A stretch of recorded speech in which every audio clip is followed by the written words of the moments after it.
Transformation is the complete sacrifice of one form to another, as when the acorn is destroyed in the process of becoming an oak, as opposed to molding one's identity to better fit into an outer world.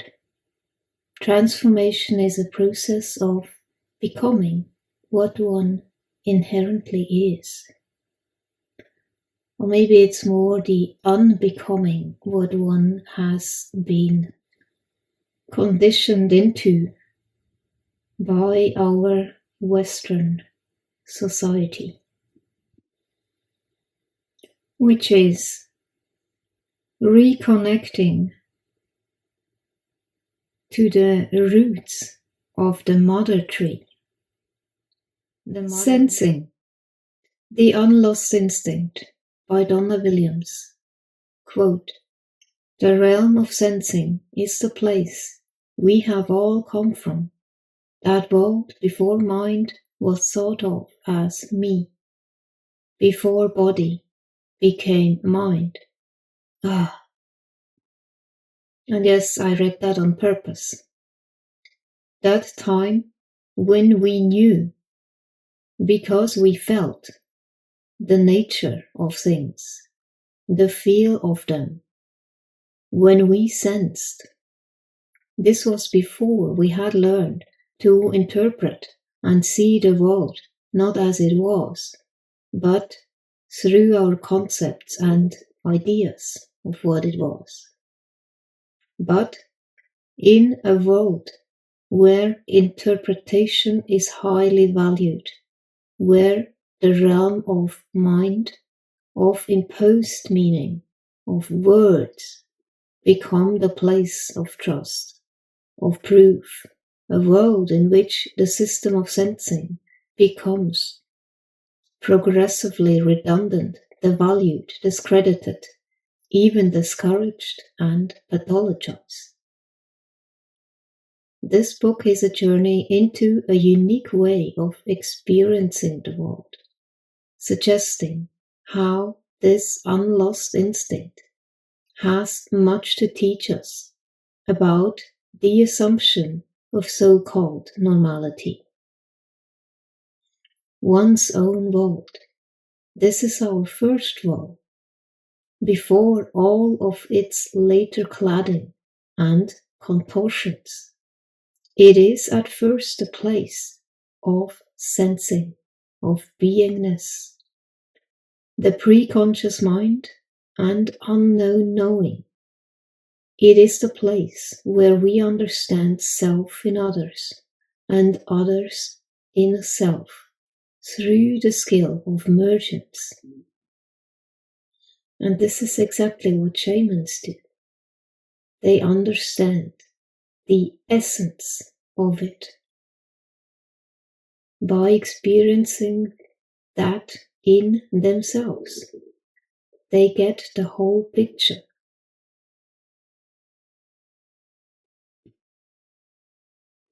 The difference between the shaman and the doctor is that the doctor treats illness by identifying it out there, while the shaman attends to a patient's illness as mirrored within herself.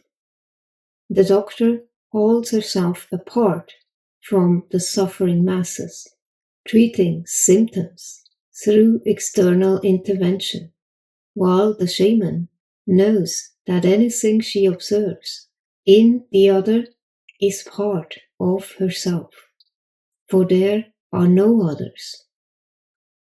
She treats symptoms by merging with suffering and letting the antidote arise from experience,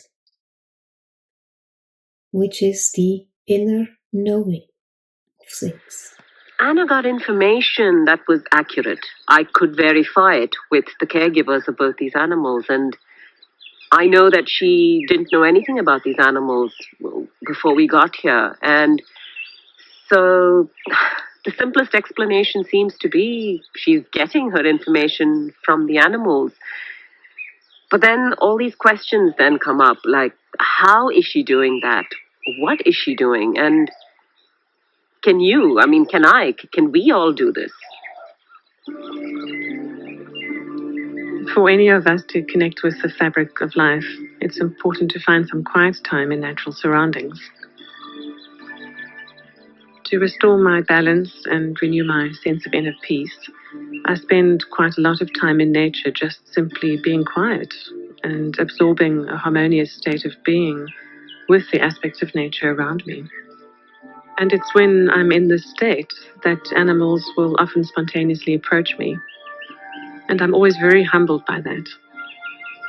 It's always great to have an animal in its natural environment allow me close, as if I'm no threat or disturbance on the landscape. Then I know that my inner state is matching that animal state of presence and well-being. From a quantum point of view, which is the more sort of recent side of physics perhaps, we are all as beings walking, talking collections of molecules that are made up of atoms, that are made up of quanta. And as unique bundles of quanta, we vibrate with a very unique energetic frequency. So this is how different individuals show up in the universe as having a unique energetic fingerprint or footprint, if you like. So an analogy would be to talk about, imagine that we're tuning in like a radio frequency to the particular radio station that is that unique frequency of that animal that we're connecting with. And once we have sort of dialed them up in the universe of all possible beings, we then have an open and clear communication channel between us and that animal. And it's across that channel that information passes freely in both directions. The essence of what Anna is claiming to do is not new. Most indigenous communities around the world also speak of being able to communicate with animals. The survival of these communities depended on the hunt. And so it seems that tracking is the origin of this ability to be able to communicate with the natural world.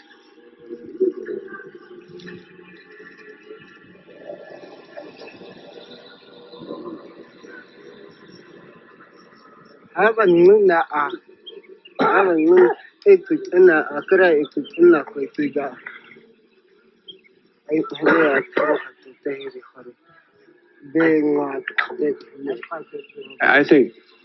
believe people had that all the time. It's a natural gift. It comes with being born in nature. We're all part of nature, just that we become educated and thought we could do better without it. So it's a natural gift that we have as human beings, and it's just reclaiming it.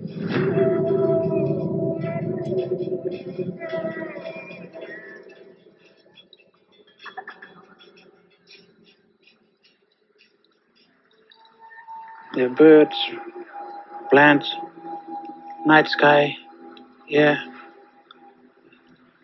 the river, everything. Yeah, they become your family. Yeah. More like everything's part of you.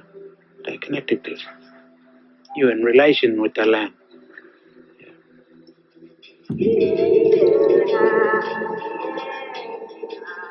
Ways of Seeing by John Berger. Seeing comes before words. The child looks and recognizes before it can speak. But there is also another sense in which seeing comes before words. It is seeing which establishes our place in the surrounding world. We explain that world with words, but words can never undo the fact that we are surrounded by it. The relation between what we see and what we know is never settled.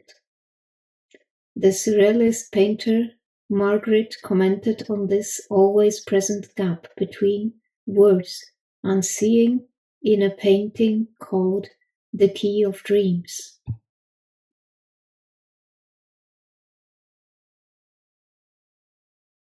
Becoming animal brings us home to ourselves as living organs of this wild planet. Its teachings leap off the page and translate immediately into lived experience. A stunning, compelling journey into embodied, earthly intelligence. Prepare for a wild, profound ride into the essence of the human animal, an essence embedded in communion with the earth. A recognition of intelligences other than our own enables us to enter into reciprocal symbiosis that can in turn sustain the world. A way forward in restoring relationship with the earth, led by our vibrant animal bodies, to re-inhabit the glittering world. This book is like a prehistoric cave. If you have the nerve to enter it and you get used to the dark, you'll discover things about storytelling which are startling, urgent, and deeply true. Things each of us once knew but forgot when we were born into the 19th and 20th centuries. Extraordinary rediscoveries. Quote from the book Becoming Animal, An Earthly Cosmology by David Aber. You know, that whole thing of before enlightenment scrub toilets, after enlightenment scrub toilets. We're just, we are here to simply be. And if we are really in a state of presence that is having us be, we wouldn't think, and here's the key word as well, think. We wouldn't think of doing. We would naturally rise into a state of being, and whatever is possible for both beings to navigate with in those moments would arise. Sometimes these things that are inconvenient for us or unpleasant or may lead to disease are things we can simply take preventative measures around. And we modern humans have got so disconnected from nature.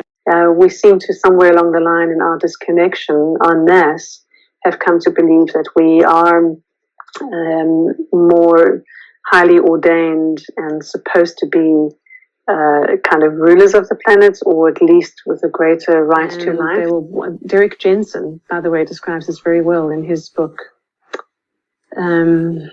Which title? I looked him up just now, and there's one book, The Myth of Human Supremacy. Is that the one you were thinking of? Nope. There's another one called Endgame, another one called A Language Older Than something or other. That's one, A Language Older Than Words. I see. Yes, A Language Older Than Words is his rather skeptical and reluctant discovery of interspecies communication and getting direct impulses from even the forests and the ecosystems that he was fighting for. Attitudes about interspecies communication are the primary difference between Western and indigenous philosophies.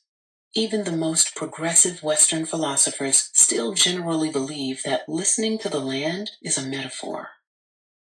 She paused, then continued emphatically. It's not a metaphor. It's how the world is. I looked at the river.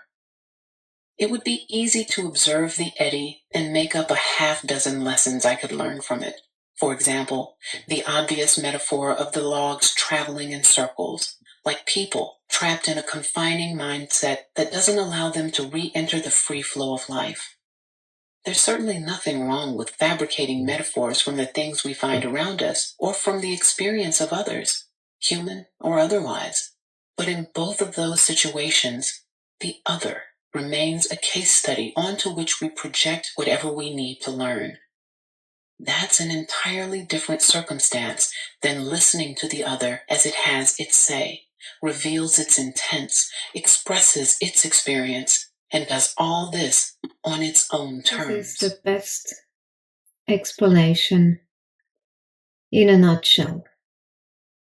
What our world has become, at least the Western world, the interpretive world, the world of applied meaning to incoming experiences that progressively builds mental structures and frameworks that ultimately filter our direct sensed experiences of the physical world, and develops conscious mind as the primary guide, the ego mind.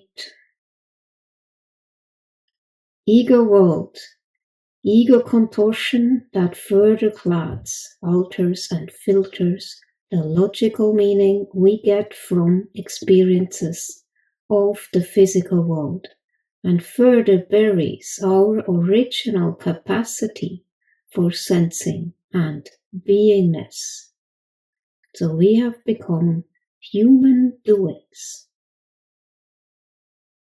which think that an accomplished life is doing and being successful, having a career and whatnot. Completely disconnected from the natural world and the essence of things. And yes, it is indeed society's indoctrination, the culture we find ourselves in, economics, identifications, rewards, and always competing with each other, social, economic, cultural currency. And if you can't adapt, you are pathologized and labeled as not being so-called normal. But actually, it is the other way around. We have removed ourselves so far from what normal is in the original sense, knowing our essence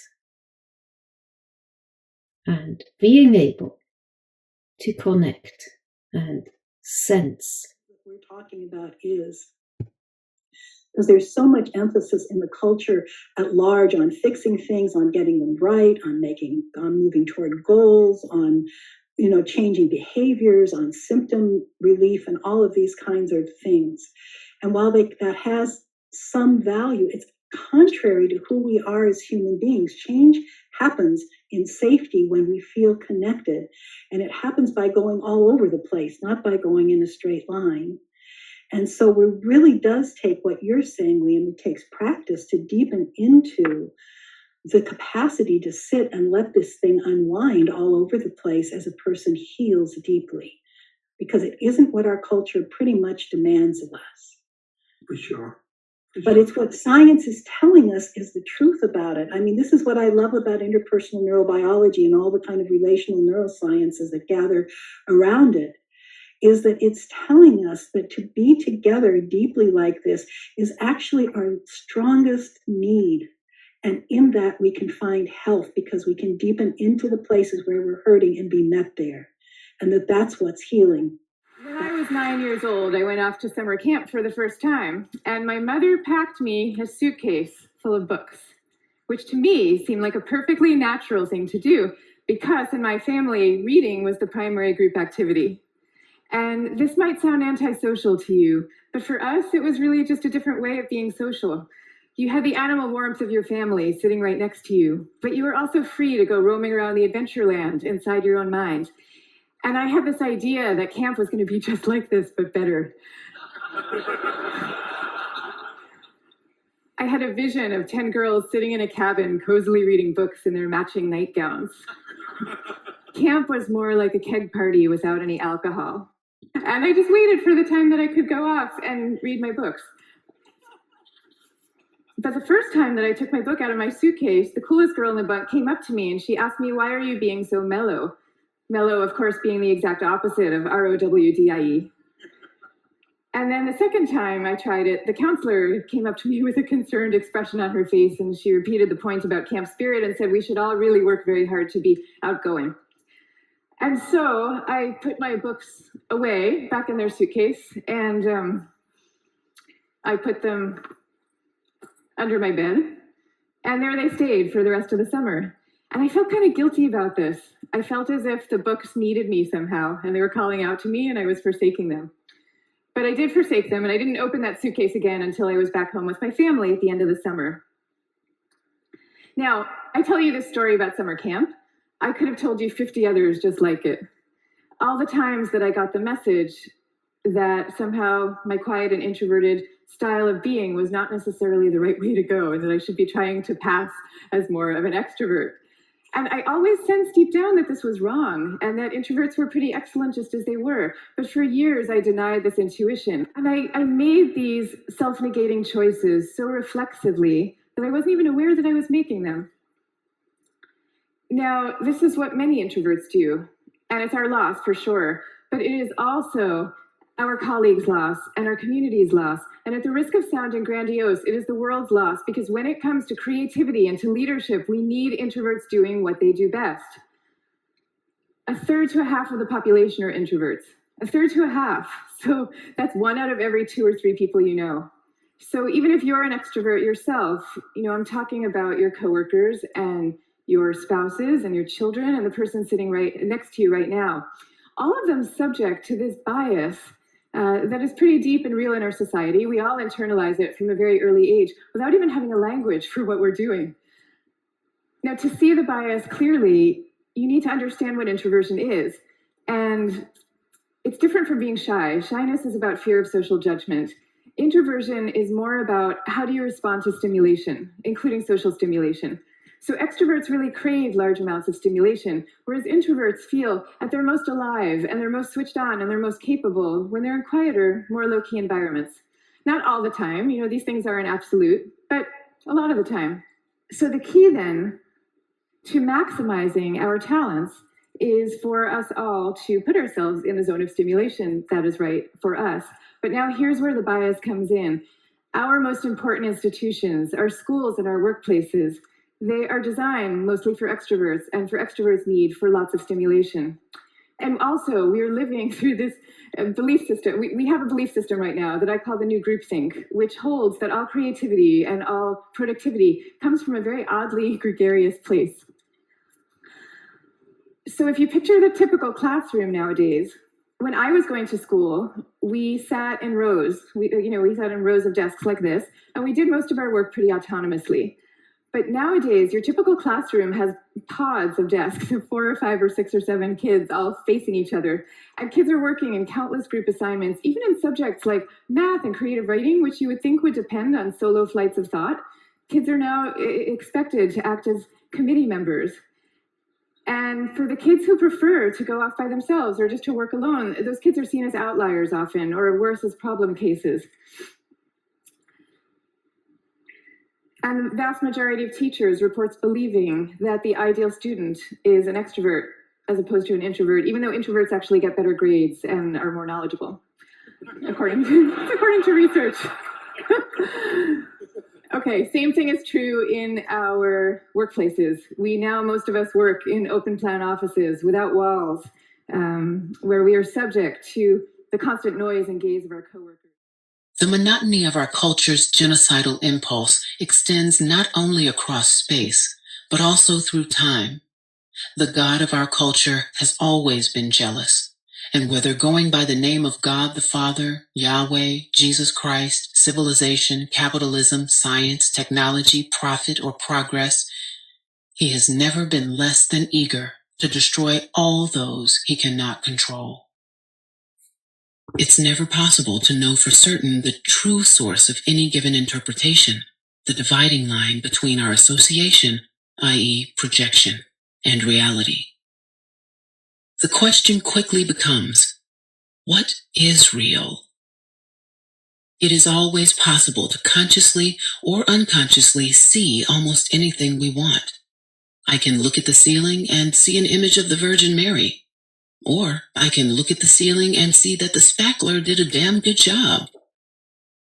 Perception is, of course, intimately tied to preconception.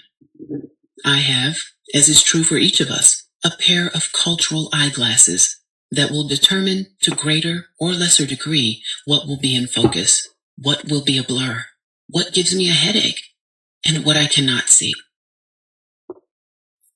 Blasphemy is more complicated than the simple act of cursing God.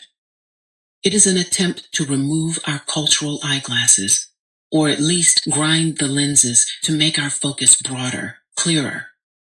There are deep strictures against removing these eyeglasses, for without them, our culture would fall apart. Question Christianity? Damned heathen. Question capitalism? Pinko liberal. Question democracy? Ungrateful wretch. Question science? Just plain stupid. These epithets, blasphemer, commie, ingrate, stupid, need not be spoken aloud. Their invocation actually implies an incomplete enculturation of the subject. Proper enculturation causes the eyeglasses to be undetectable. People believe they are perceiving the world as it is, without the distorting lens of culture. God, with a capital G, does sit upon a heavenly throne. Heaven is located beyond the stars that make up Orion's belt. And, so I was told, you can just see heaven's brilliance if you look closely enough. A collection of humans, each acting selfishly, will bring peace, justice, and affluence to all. The United States is the world's greatest democracy. The fact that Descartes' views, like yours, like mine, are clouded by projection and delusion doesn't mean that nothing exists, or that, as Descartes put it, nothing has ever existed of all that my fallacious memory represents to me. It simply means we don't see clearly. The truth is that the physical cannot be separated from the non-physical. Although it's certainly true that cultural eyeglasses worn by death camp attendants made it seem to them that Jews, Gypsies, Slavs, Russians, homosexuals, communists, intellectuals, and others were killable. It is also true that no matter how strong our social imperatives, physical reality cannot be denied. Perception is connected to preconception. Conception is connected to perception.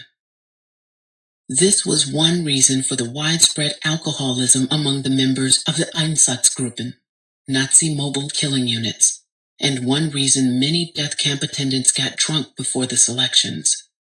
Not even the lens of Nazism was distorted grossly enough to entirely eradicate the truth. No anesthetic was necessary for the people who ordered the killings. They had the misleading language of technocratic bureaucracy to distance them from the killings. Thus, mass murder becomes the final solution. World domination becomes defending the free world. And the War Department becomes the Department of Defense. And ecocide becomes developing natural resources. No one needs to get drunk to do any of this. A good, strong ideology and heavy doses of rationalization are all it takes. But it may require a little more than a simple unwillingness to step outside the flow of society, to think and act, and most importantly, experience for ourselves, and to make our own decisions.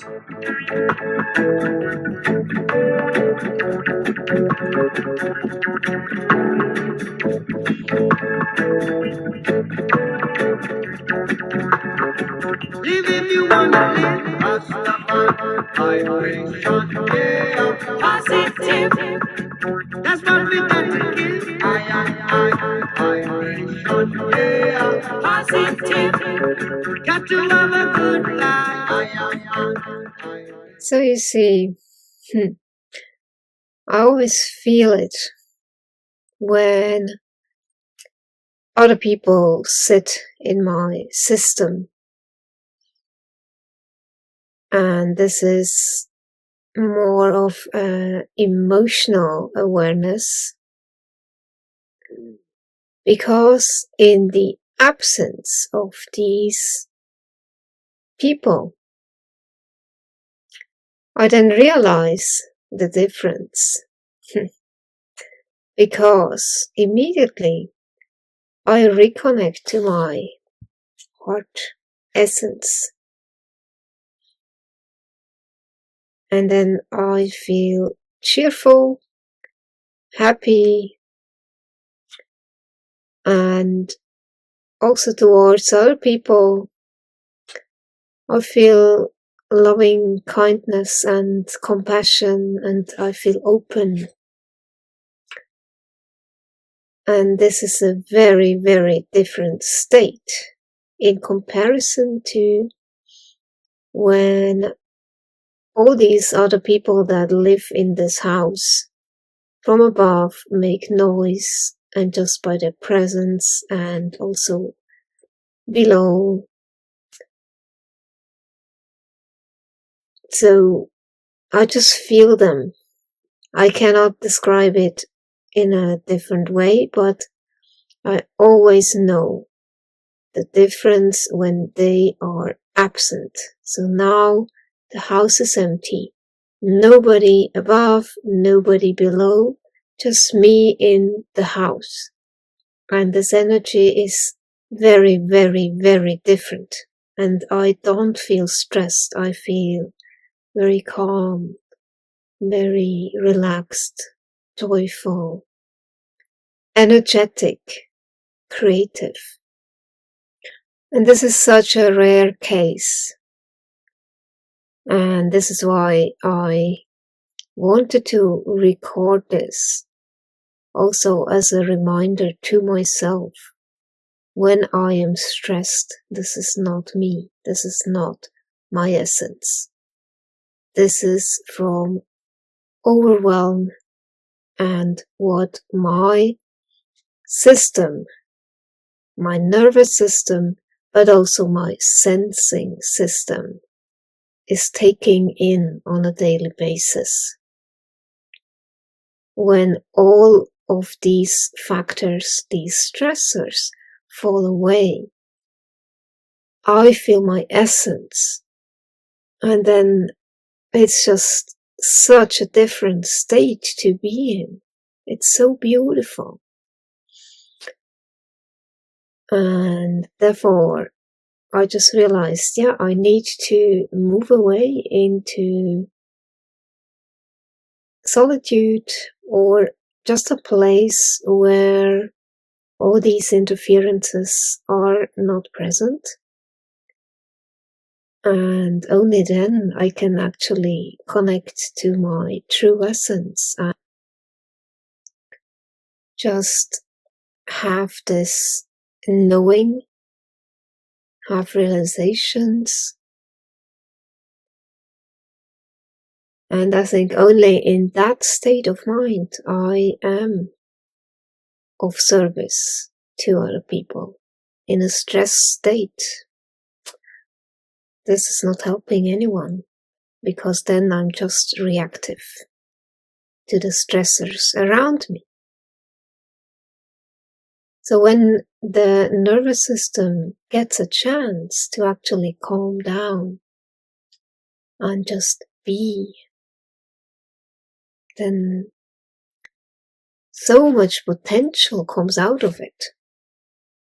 Potential to create and share. And there is always that deep caring that also is revealed to me. And the essence of empathy that I can reconnect with, that I know is there. But when I'm stressed, there is just so much debris that covers all that.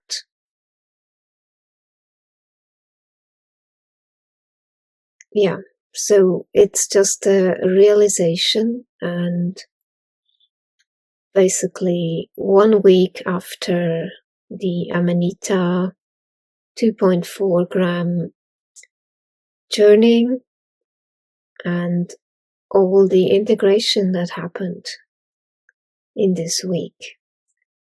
And right now, my heart center is open. It feels warm. And that's always what I try to connect with, the heart center, this openness, this beingness of deep empathy, but also being myself and not feeling judged, not feeling stressed, and just enjoying the present moment. And that's so valuable to experience that again. And my goal is actually to establish a way of being where this state of heart connectedness is always present and not a rare experience. Silencing. Our behavior is a function of our experience. We act according to the way we see things. If our experience is destroyed, our behavior will be destructive. If our experience is destroyed, we have lost our own selves. R.D. Laing. There is a language, older by far and deeper than words. It is the language of bodies. Of body on body, wind on snow, rain on trees, wave on stone. It is the language of dream, gesture, symbol, memory. We have forgotten this language. We do not even remember that it exists. In order for us to maintain our way of living, we must, in a broad sense, tell lies to each other, and especially to ourselves. It is not necessary that the lies be particularly believable. The lies act as barriers to truth. These barriers to truth are necessary because, without them, many deplorable acts would become impossibilities. Truth must at all costs be avoided. When we do allow self-evident truths to percolate past our defenses and into our consciousness, they are treated like so many hand grenades, rolling across the dance floor of an improbably macabre party. We try to stay out of harm's way, afraid they will go off, shatter our delusions, and leave us exposed to what we have done to the world and to ourselves, exposed as the hollow people we have become. And so we avoid these truths, these self-evident truths, and continue the dance of world destruction. As is true for most children, when I was young, I heard the world speak. Stars sang, stones had preferences, trees had bad days, toads held lively discussions, crowed over a good day's catch. Like static on a radio, schooling and other forms of socialization began to interfere with my perception of the animate world, and for a number of years, I almost believed that only humans spoke. The gap between what I experienced and what I almost believed confused me deeply. It wasn't until later that I began to understand the personal, political, social, ecological, and economic implications of living in a silenced world. This silencing is central to the workings of our culture. This staunch refusal to hear the voices of those we exploit is crucial to our domination of them.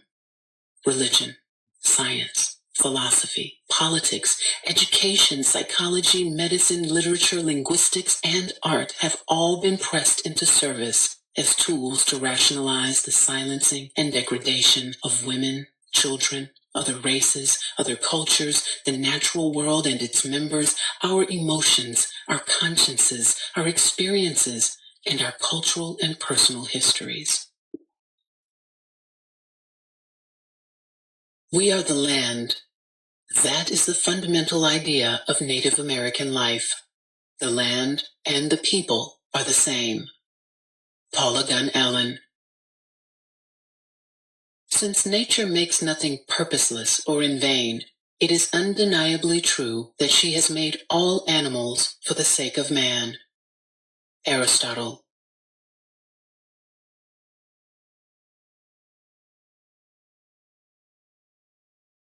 My conversation with coyotes began, so far as I could tell, on a cold day in 1994. Several times over the previous months, coyotes had come out of the small patch of rocky forest to the east of my home and caught chickens, then taken them away to eat. Once in a while, I saw a coyote dash out or heard a squawk, then turned to see a quick glimpse of gray that simply disappeared when my two dogs tried to run it down.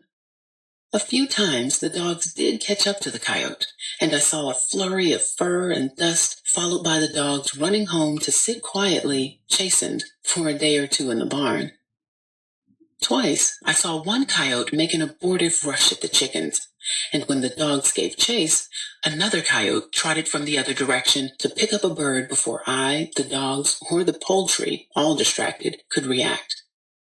But most often, I merely saw one less duck or chicken or goose return to the coop from a day spent foraging in the tall grass or among the maze of trails beneath the thicket of wild roses to the west of my house.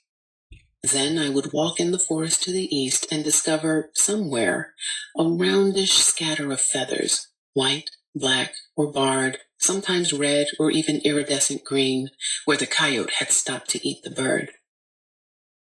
The day the conversation began, I was kneeling in front of the wood stove trying to start a fire, when suddenly I felt if I looked outside, I would see a coyote. Perhaps the feeling came simply because on each of the previous 4 days, a chicken had disappeared. Never before had the coyotes been so present. I went to the window and looked out. A coyote was stalking a bird. By the time I made it to the front door, it had disappeared. The next 2 days, I happened to be outside when one or another coyote came by.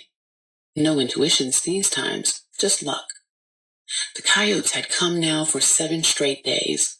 On the 8th day, I happened to be on the couch looking out the window, lucky again, when I saw a coyote approach. Frustrated, knowing I couldn't be there each day to protect the birds and unsure what else to do, I opened the window and called out, "Please, don't eat the chickens. If you don't, I will give you the head, feet, and guts whenever I kill one. And please, don't forget my work in defense of the wild." The coyote turned and trotted away, now and again slowing to look back over its slender shoulder. Except at night, to sing, the coyotes didn't come back for many months. And when at last they did, it was, it seemed, only to remind me to keep my end of the bargain. I hadn't yet killed any birds, and I looked out one day to see a coyote sitting on a knoll about 100 yards to the north. He sat and stared in my direction, not moving when I opened the window and leaned out. Finally I said, fairly softly actually, "Okay, I'll bring you some food." As soon as I said this, the coyote stood and began to pad away. Another coyote appeared, and they touched noses. The first one continued, and the second now sat and stared. I repeated my promise, and this coyote too went off in the direction of the other. It is not too much to say that a primary purpose of Descartes' philosophy, and indeed much of modern science, is to provide a rational framework on which to base a system of exploitation. Descartes himself stated this plainly when he observed, "I perceive it to be possible to arrive at a knowledge highly useful in life, and thus render ourselves the lords and possessors of nature." Had Descartes been a lone lunatic wishing to become a lord and possessor of nature, none of us would ever have heard him. But he had an entire culture for company. His fame and influence make plain that he articulated what continues to be a powerful cultural desire. Another of the progenitors of the scientific method was Francis Bacon, who formalized the process of inquiry by which a scientist develops a hypothesis, then gathers data in order to support or invalidate it. Bacon's intent was clear. My only earthly wish is to stretch the deplorably narrow limits of man's dominion over the universe to their promised bounds. The language of dominance saturates his writing. He talks of putting nature on the rack and extracting her secrets, and of storming her strongholds and castles. At no time did Bacon hide his agenda. I am come in very truth, leading you to nature with all her children, to bind her to your service and make her your slave. The mechanical inventions of recent years do not merely exert gentle guidance over nature's courses, they have the power to conquer and subdue her, to shake her to her foundations. It would be as pointless as it would be easy to blame Descartes, Bacon, and other early scientists and philosophers for the sorry tradition of exploitation that has been handed down to us by our elders. These people merely articulated brilliantly urges that are woven together throughout our culture like rivulets in sand. These are the urge to deny the body and the urge to dominate the bodies of others, the urge to silence oneself and the urge to silence others, the urge to exploit, the urge to deny death, and the urge to cause the deaths of others, or more accurately, as we shall see, to cause their annihilation. These urges are clear in the philosophy of Aristotle, and they are vivid, blood red in the Bible. They go as far back as Gilgamesh and the other formative myths of our culture, and they are as close as today's newspaper, where new myth makers continue in the path of Descartes and Bacon, attempting to provide rational justification for that which cannot be justified.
Beautiful books, The Spell of the Sensuous and Becoming Animal.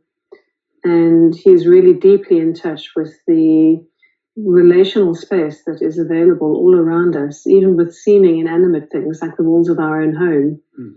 He's had some interesting encounters with traditional shamans from around the world. With the molten sky, feeling the polyrhythmic pulse of this place, this huge wind-swept body of water and stone, this vexed being in whose flesh we're entangled. Becoming earth, becoming animal, becoming, in this manner, fully human. This is a book about becoming a two-legged animal, entirely a part of the animate world whose life swells within and unfolds all around us. It seeks a new way of speaking, one that enacts our interbeing with the earth rather than blinding us to it. A language that stirs a new humility in relation to other earthborn beings, whether spiders or obsidian outcrops or spruce limbs bent low by the clumped snow. A style of speech that opens our senses to the sensuous in all its multiform strangeness. The chapters that follow strive to discern and perhaps to practice a curious kind of thought, a way of careful reflection that no longer tears us out of the world of direct experience in order to represent it, but that binds us ever more deeply into the thick of that world, a way of thinking enacted as much by the body as by the mind, informed by the humid air and the soil and the quality of our breathing, by the intensity of our contact with the other bodies that surround. Yet words are human artifacts, are they not? Surely to speak or to think in words is necessarily to step back from the world's presence into a purely human sphere of reflection. Such precisely has been our civilized assumption. But what if meaningful speech is not an exclusively human possession? What if the very language we now speak arose first in response to an animate, expressive world, as a stuttering reply not just to others of our species, but to an enigmatic cosmos that already spoke to us in a myriad of tongues? What if thought is not born within the human skull, but is a creativity proper to the body as a whole, arising spontaneously from the slippage between an organism and the folding terrain that it wanders? What if the curious curve of thought is engendered by the difficult eros and tension between our flesh and the flesh of the earth? Is it possible to grow a worthy cosmology by attending closely to our encounters with other creatures and with the elemental textures and contours of our locale? We are by now so accustomed to the cult of expertise that the very notion of honoring and paying heed to our directly felt experience of things, of insects and wooden floors, of broken down cars and bird-pecked apples and the scents rising from the soil, seems odd and somewhat misguided as a way to find out what's worth knowing. According to assumptions long held by the civilization in which I've been raised, the deepest truth of things is concealed behind the appearances, in dimensions inaccessible to our senses. 1,000 years ago, these dimensions were viewed in spiritual terms. The sensuous world was a fallen, derivative reality that could be understood only by reference to heavenly realms hidden beyond the stars. Since the powers residing in such realms were concealed from common perception, they had to be mediated for the general populace by priests who might intercede with those celestial agencies on our behalf. In recent centuries, an abundance of discoveries and remarkable inventions have transformed this culture's general conception of things. And yet the basic disparagement of sensuous reality remains. Like an old collective habit very difficult to kick, the directly sensed world is still explained by reference to realms hidden beyond our immediate experience.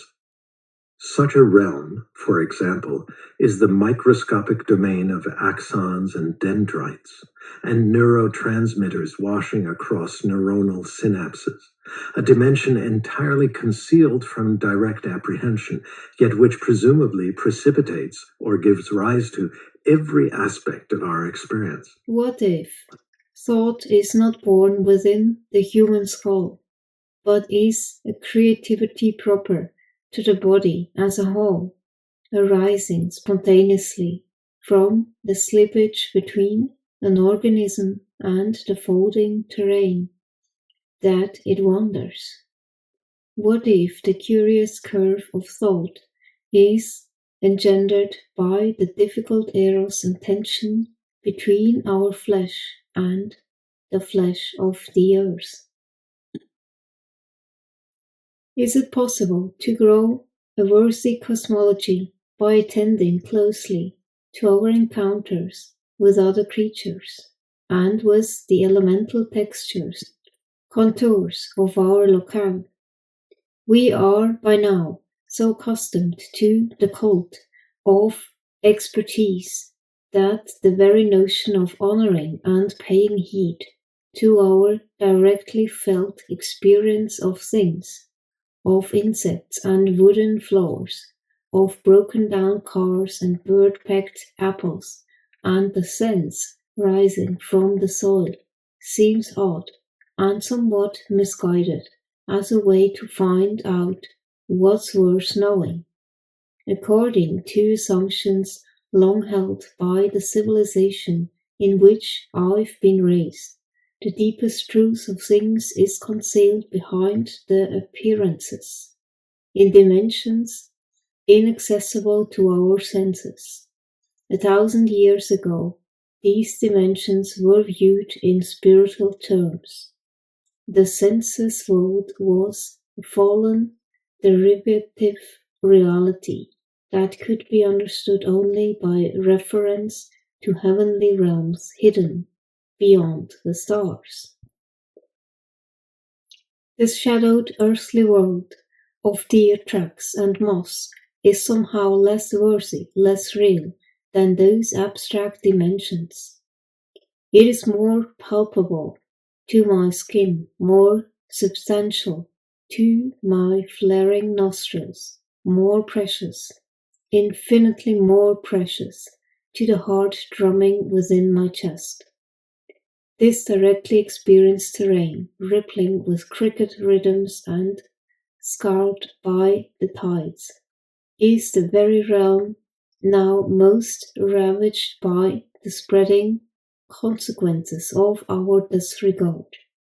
Many long-standing and lousy habits have enabled our callous treatment of surrounding nature, empowering us to clear-cut, damp up, mine, develop, poison, or simply destroy so much of what quietly sustains us. Yet, few are as deep-rooted and damaging as the habitual tendency to view the sensuous earth as a subordinate space, whether as a sinful plane riddled with temptation, needing to be transcended and left behind, or a menacing region needing to be beaten and bent to our will, or simply a vaguely disturbing dimension to be avoided, superseded, and explained away. When one slips provisionally beneath the societal surge of forces, those occasions, often unverbalized and hence overlooked, when one comes more directly into felt relation with the wider, more than human community of beings that surrounds and sustains the human Hava, awakening to citizenship in this broader commonwealth, however, has real ramifications for how we humans get along with one another. It carries substantial consequences for the way that genuine democracy shapes itself, for the way that our body politic breathes. While persons brought up within literate culture often speak about the natural world, indigenous oral people sometimes speak directly to that world, acknowledging certain animals, plants, and even landforms as expressive subjects with whom they might find themselves in conversation. Obviously, these other beings do not speak with a human tongue. They do not speak in words. They may speak in song, like many birds, or in rhythm, like the crickets and the ocean waves. They may speak a language of movements and gestures, or articulate themselves in shifting shadows. Among many native peoples, such forms of expressive speech are assumed to be as communicative in their own way as the more verbal discourse of our species, which, after all, can also be thought of as a kind of vocal gesticulation, or even as a sort of singing. Language for traditionally oral peoples is not as specifically human possession, but is a property of the animate earth, in which we humans participate. Oral language thus through us, our sounded phrases born by the same air that nourishes the cedars and swells the cumulus clouds, laid out and immobilized on the flat surface, our words tend to forget that they are sustained by this windswept earth. They begin to imagine that their primary task is to provide a representation of the world, as though they were outside of and not really a part of this world. Whether sounded on the tongue, printed on the page, or shimmering on the screen, language's primary gift is not to represent the world around us, but to call ourselves into the vital presence of that world, and into deep and attentive presence with one another.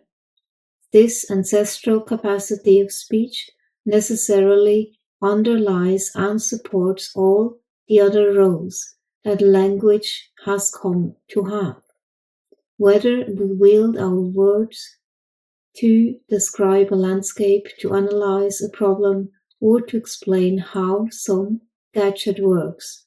None of these roles would be possible without the primordial power of utterance to make our bodies resonate with one another and with the other rhythms that surround us.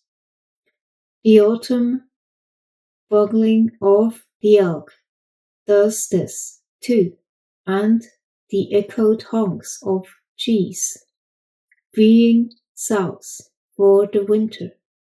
This tonal layer of meaning, the stratum of spontaneous bodily expression that oral culture steadily deploy, and that literate culture all too easily forgets, is the very dimension of language that we two-leggeds share in common with other animals. And somewhere along the line we began to see all the other beings, vegetable, plant, mineral, and animal, as resources for ourselves, instead of as equal brothers and sisters in this web of life, just from different nations.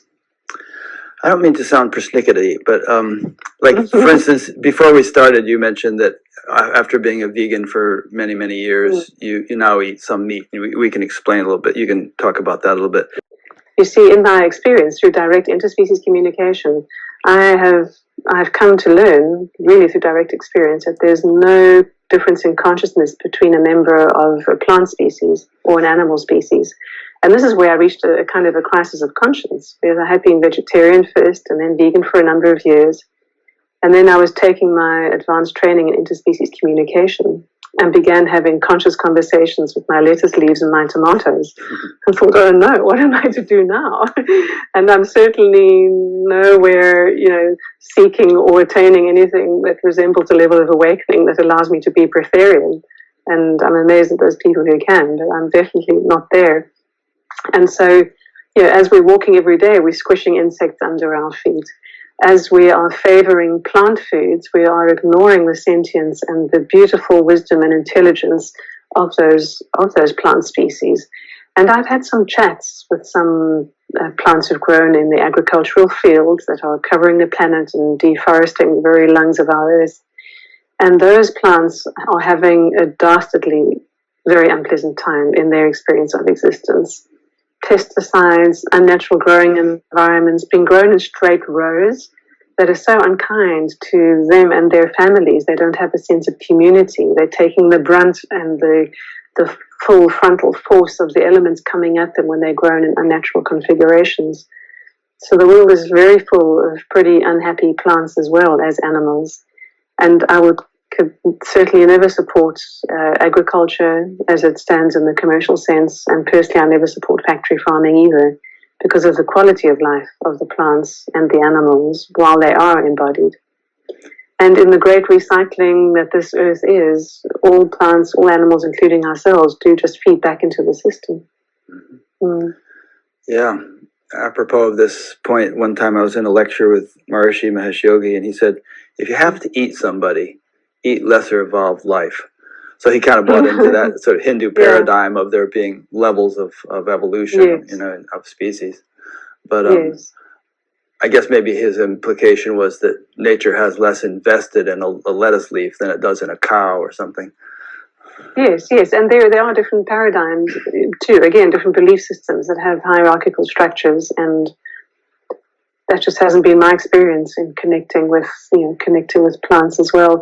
And interspecies communication is quite literally that. It's happening out there the whole time between different species. It's not just us, kind of high-minded human who comes along and gets to connect with another. Interspecies communication is alive and well out there. I remember once noticing a bunch of bees around a single solitary sunflower that was on the edge of a field. And unknowingly at the time, I was projecting, and the question I asked the sunflower, I connected with the sunflower, is like, aren't the bees bothering you? Because to my mind, if I'd imagined myself with that many bees incoming, clearly I was feeling a bit like that would bother me, and I'd inadvertently created that projection even in the asking of my question. You probably loved it. A better way. Probably loved it, did love it. The answer came back from the sunflower, and so hard to put words to these things, but the energy of it that my brain could best give words to was that the bees kiss me with their awareness. Nice. And what a beautiful dance of mutual being they are in that moment. Goats are amazing because they're born ready to leap. A reminder to us all to embrace joy wherever we find it.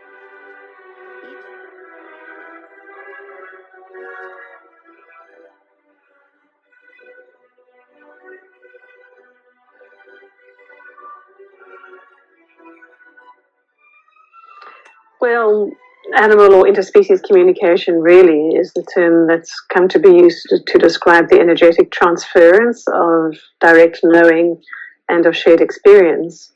And usually the setup is that happens between two beings who are focused on each other and connecting in a state of empathy to be able to understand and really deeply understand each other. What on earth this has to do with awakening? I have found that the animals and the natural world at large to have been my greatest spiritual teacher. And this is even in the context of sitting for over 10 years with a Sangha and all sorts of other forays in the spiritual realm, broadly speaking. And if what can be regarded as spiritual qualities across any discipline include states of being like presence and awareness and absolute acceptance of what is, then the non-human animals have got that. As the sentient beings that they are, which can be defined as self-aware, which they are, they have these qualities readily available to them in their shining, ever-present authenticity.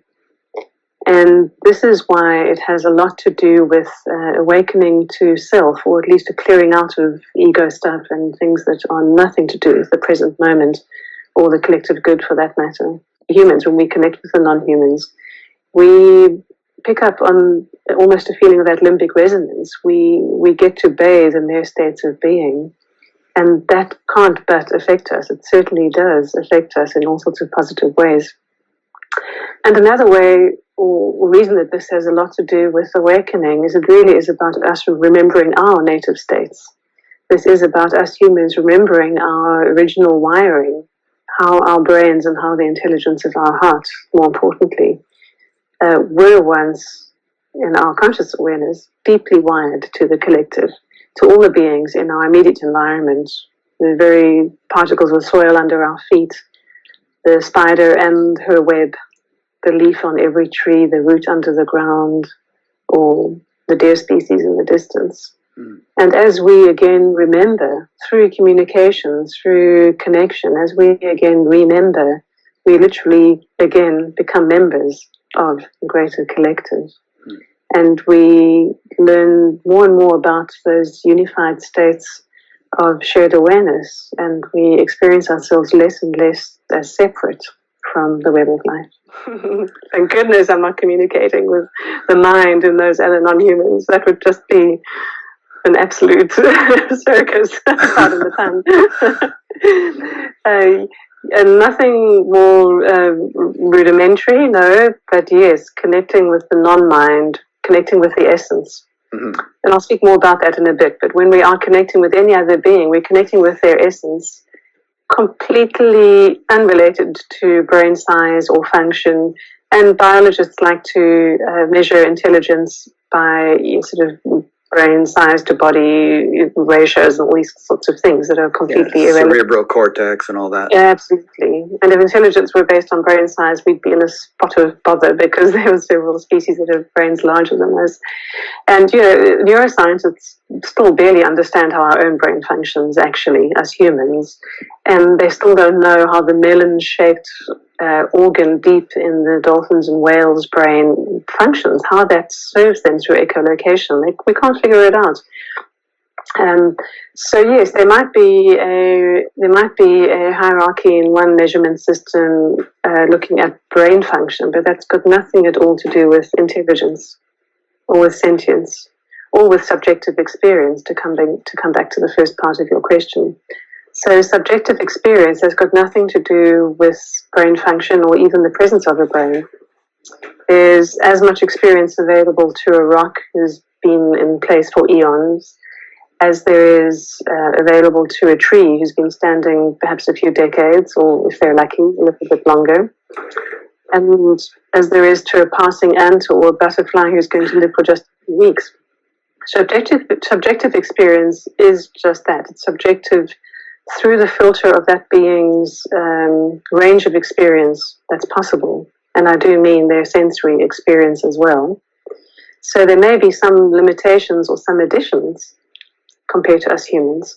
For example, insects like bees can see in the ultraviolet range of the spectrum as an ordinary sighted phenomenon, and we can't.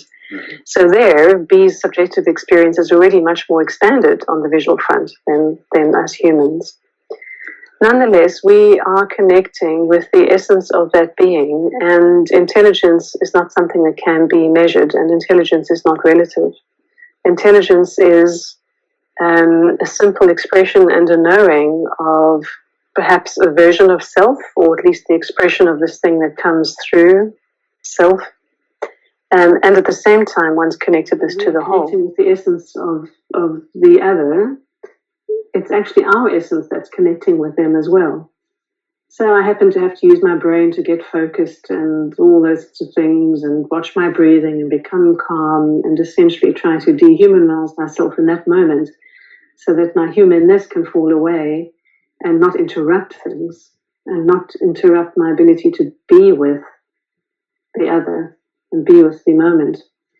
So my essence, that mysterious, unnameable, and perhaps indescribable aspect of self is what is really doing the connecting and the communication.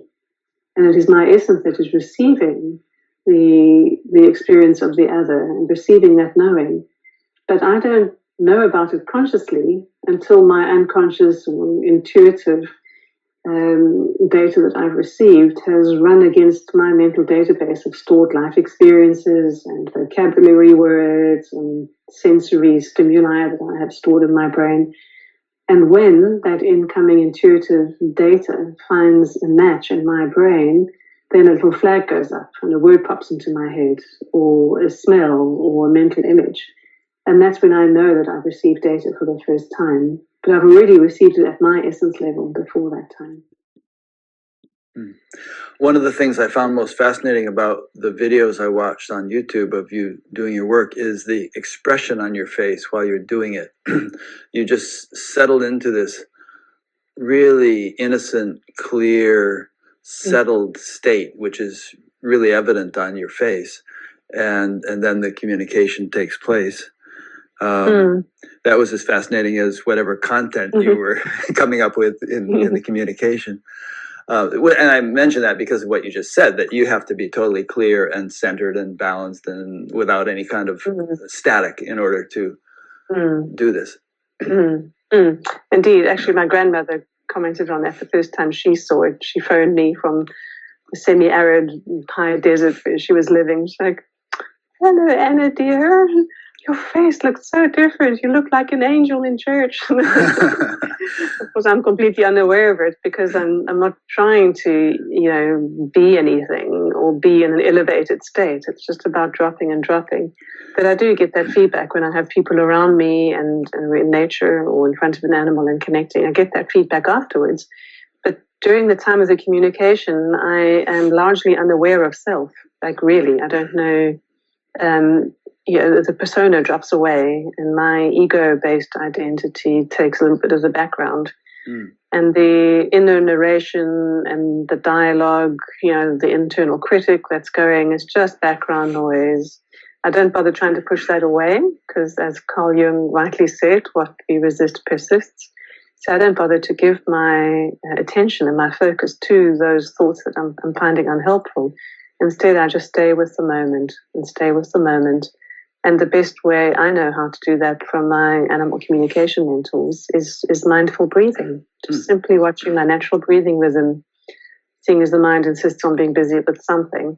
May as well just tell it to run along and watch the breathing, which presumably I'm doing anyway. Through animals, we get reminded of our own nature and of non-separation. Yes, communication is nothing at all to do with knowledge about a certain species, which could lend us to project onto any individual member of that species some beliefs or generalizations.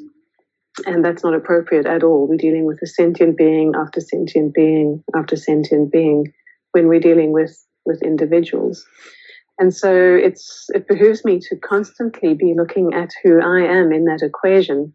Because if I'm to know the truth and the real thoughts, feelings, what's moving for that other, I need to be a clean slate and as neutral as possible on the inside.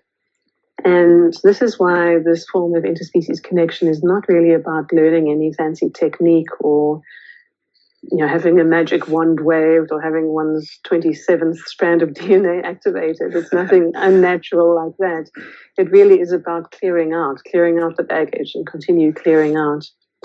Well, if we were all to have reached that state, we wouldn't even be having this call, none of us. So it's not about having achieved that, but it is about the inner awareness, again, the inner tracking, so that I can notice when even my desire for a wished-for answer from the animal is getting in the way of me perhaps clearly hearing their answer.